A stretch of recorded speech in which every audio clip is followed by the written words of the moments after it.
Bismillahirrahmanirrahim. Assalamualaikum warahmatullahi wabarakatuh. Alhamdulillahirabbil alamin wassalatu wassalamu ala asyrafil anbiya'i wal mursalin sayyidina wa maulana Muhammadin wa ala alihi wa sahbihi ajma'in. Amma ba'd.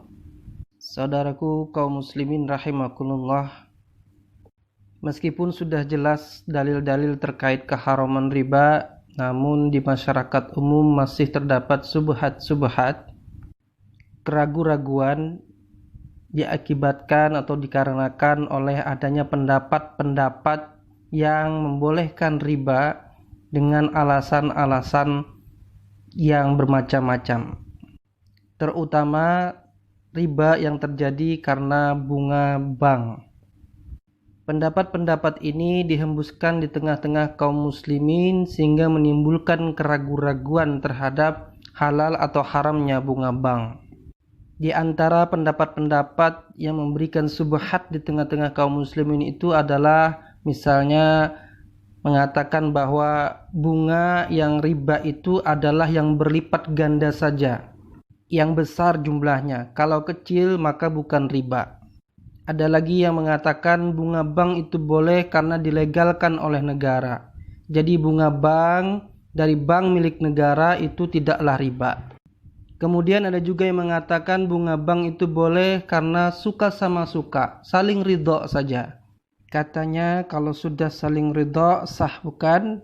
Maka orang yang mengambil bunga bank dengan saling ridho itu boleh-boleh saja. Ada lagi yang mengatakan bunga bank itu tidak riba kalau untuk usaha yang produktif, bukan untuk utang yang konsumtif.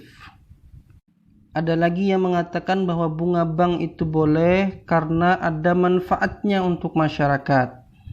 Juga bunga bank itu boleh karena bank adalah institusi yang membantu perekonomian bangsa.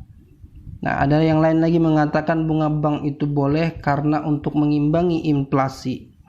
Inilah pendapat-pendapat yang membolehkan riba dengan alasan-alasan yang seperti ini. Oleh karena itulah kami akan menjawab subhat-subhat dari pernyataan atau pendapat-pendapat yang semacam ini. Yang pertama yang kami ingin bantah atau kami ingin jawab adalah pendapat yang pertama yang mengatakan bunga yang riba itu adalah yang berlipat ganda saja atau yang besar saja. Kalau kecil bukan riba namanya. Jadi menurut mereka ini bunga bank yang diharamkan itu hanyalah bunga yang berlipat ganda. Sedangkan bunga yang kecil itu tidak haram. Misalnya 1% atau 2%, ini tidak haram. Mereka beralasan dengan dalil ya ayyuhalladzina amanu la ta'kulur riba ad'afam mudha'afah. Hai orang-orang yang beriman, janganlah kamu makan riba yang berlipat ganda sebagaimana di dalam Quran surah Ali Imran ayat 130. Menurut mereka riba memang secara umum itu haram berdasarkan Quran surah Al-Baqarah ayat 275. Namun kemudian dikhususkan, ditakhsis bahwa riba yang diharamkan itu adalah riba yang berlipat ganda berdasarkan Quran surah Ali Imran ayat 130 tadi. Jadi menurut mereka riba yang tidak berlipat ganda itu hukumnya adalah boleh sebagai takhsis atau perkecualian dari keumuman riba di dalam Quran surah Al-Baqarah 275 tersebut. Itulah pendapat dan alasan mereka terkait dengan bunga yang riba itu adalah yang berlipat ganda. Sedangkan kalau kecil itu bukan riba. Pendapat ini salah dan batil.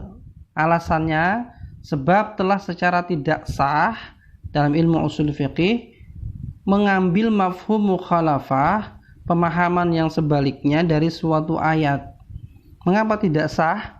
Karena bertentangan dengan nas atau ayat dan hadis yang lainnya. Nas yang dimaksud adalah nas yang mengharamkan riba secara umum, yaitu riba baik sedikit maupun banyak itu haram. Quran surah Al-Baqarah ayat 275. Dalam ilmu usul fiqih, mafhum mukhalafah tidak sah jika bertentangan dengan nas atau ayat, ya, hadis yang lain. Misalnya, setiap muslim dilarang memaksa budak perempuannya melakukan pelacuran jika mereka menghendaki kesucian, dalam Quran surah An-Nur ayat 33. Nah, mafhum mukhalafahnya, makna kebalikannya, boleh memaksa budak perempuan jika mereka tidak menghendaki kesucian. Ini mafhum mukhalafah yang batil, yang tidak sah dan tidak boleh diamalkan karena bertentangan dengan nas umum yang mengharamkan zina, baik pelaku zinanya menghendaki kesucian ataupun tidak. Lihat Quran surah Al-Isra ayat 32. Demikian pula membolehkan riba yang sedikit, yang tidak berlipat ganda, dengan mengambil mafhum mukhalafah dari Quran surah Ali Imran ayat 130 tadi. Itu adalah batil. Kenapa? Ya karena bertentangan dengan nas yang mengharamkan riba. Imam Ibnu Hayyan Al-Andalusi berkata, riba itu sudah diharamkan dalam segala jenisnya.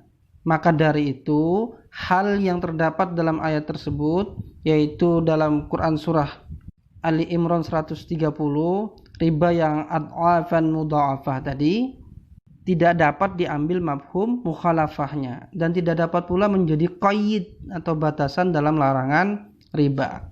Begitu juga keliru dalam mengatakan bahwa Quran surah Ali Imran 130 adalah takhsis dari Al-Baqarah 275. Ini pendapat yang salah.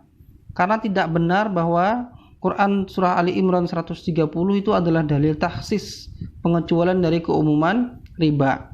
Sebab dalam ilmu usul fikih, dalil takhsis itu haruslah datang belakangan, mutaakhir. Sedangkan dalil umum itu datang lebih dulu, mutaqaddim. Atau kalaupun turun lebih dulu, maka seharusnya bersambung muttasil dalam satu rangkaian ayat dengan dalil umumnya. Nah, dengan demikian seharusnya Quran surah Al-Baqarah 275 itu turun lebih dulu, baru kemudian turun Quran surah Ali Imran 130. Faktanya tidak demikian. Karena Quran surah Ali Imran 130 itu turun lebih dulu, baru kemudian turun Quran surah Al-Baqarah 275.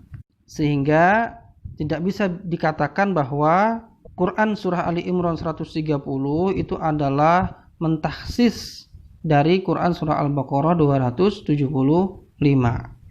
Kesimpulannya, bunga yang riba itu adalah yang berlipat ganda atau yang besar. Sedangkan kalau kecil bukan riba, ini adalah pendapat yang batil, bertentangan dengan dalil dan ilmu. Demikian penjelasan kami terkait dengan pendapat yang pertama ini. Lalu bagaimana dengan pendapat yang lainnya? Insya Allah akan kita bahas dalam pertemuan selanjutnya. Hadanallahu wa iyyakum ajmain. Assalamualaikum warahmatullahi wabarakatuh.